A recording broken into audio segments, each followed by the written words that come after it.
na buhay ay isang kayamanan, kaya nararapat na pagkaingatan.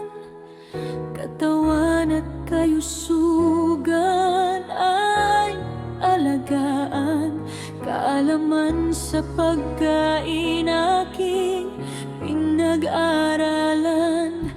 Iisa lamang ang buhay kong ito,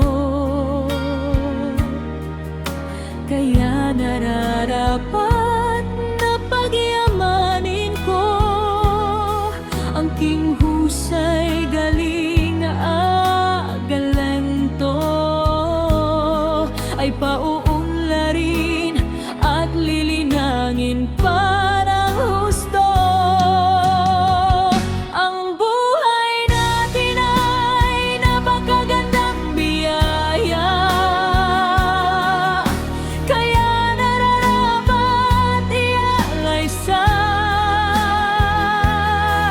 lumikha. Kautusan niya'y isa puso't isa gawa, upang maranasan ang tunay na ligaya.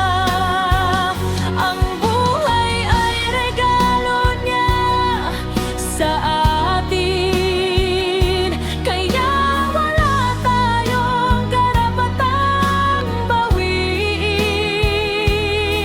Sa tagdang panahon, tayo'y kaniyang kukunin, kaya ang buhay nararapat alagaan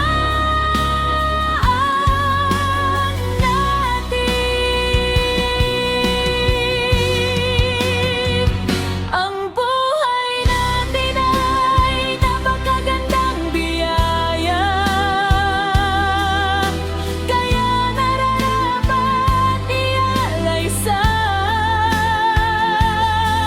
lumikha. Kautusan niya'y isa puso